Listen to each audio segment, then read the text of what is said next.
Supreme কোর্টের appeal বিভাগের ১ নম্বর আদালত কক্ষ সংস্কারের পর বিশেষ অধিবেশনের আয়োজন করেন প্রধান বিচারপতি ওবায়দুল হাসান। এই অধিবেশন ঘিরে প্রথমবারের মতো আপিল বিভাগে ঢোকে গণমাধ্যমের ক্যামেরা।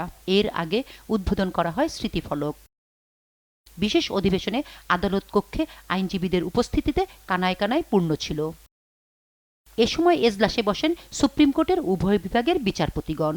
এছাড়া উপস্থিত ছিলেন সাবেক প্রধান বিচারপতি সহ আপিল বিভাগের বিচারপতিরা।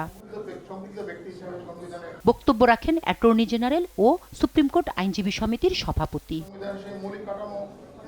আর প্রধান বিচারপতি বলেন, ঐতিহাসিক এই আদালত কক্ষ ভার্চুয়াল বিচারের জন্য পরিপূর্ণভাবে প্রস্তুত, যা স্মার্ট বাংলাদেশের স্মার্ট বিচার ব্যবস্থার যাত্রা শুরু করবে।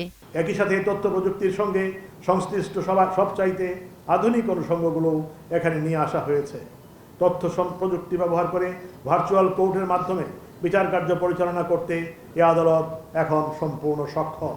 বেশিরভাগ আদালতে বিচার প্রক্রিয়া পরিচালনায় বিচারক, আইনজীবী, আদালতের কর্মকর্তা কর্মচারী ও বিচার প্রার্থীরা অস্বস্তিতে ভুগছেন। আজ বাংলাদেশের শীর্ষ আদালত তথা প্রধান বিচারপতির এজলাস নানান মাত্রায় সুসজ্জিত হয়ে উঠেছে। আমরা বিশ্বাস করি এই আয়োজন নতুন দিনের সূচনা মাত্র।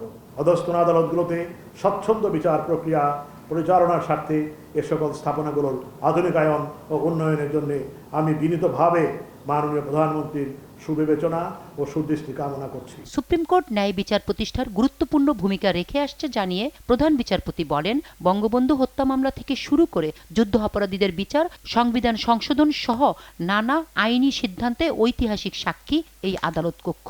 গত অর্ধ শতাব্দীরও বেশি সময় ধরে আপিল বিভাগের এ কক্ষ থেকেই অসংখ্য কালজয়ী রায় এসেছে, সিদ্ধান্ত এসেছে, ফলে আমাদের আইনি মনীষা সুগঠিত হয়েছে।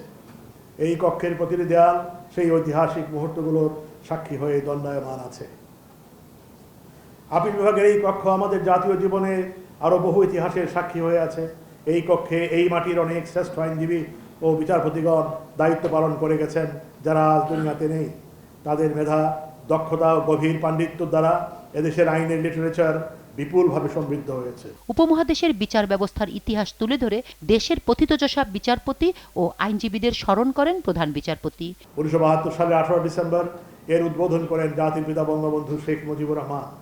বাংলাদেশ সুপ্রিম কোর্ট উদ্বোধনকালে বঙ্গবন্ধু বলেছিলেন, নির্বাহী বিভাগ থেকে বিচার বিভাগ পৃথকীকরণের কথা আহ্বান জানিয়েছিলেন আইনের শাসন কায়েমের। পূর্বসূরিদের প্রতি শ্রদ্ধা জানিয়ে উত্তরসূরিদের হাতে ন্যায় বিচার প্রতিষ্ঠার দায়িত্ব অর্পণের কথা বলেন প্রধান বিচারপতি। উত্তরসূরির হাতে বিপুল দায়িত্বের ভারবাহী যে মশালটি হস্তান্তর করে যাব। শামিমা আক্তার, দেশ টিভি, ঢাকা। তাদের অনেকেই আজ আমাদের সঙ্গে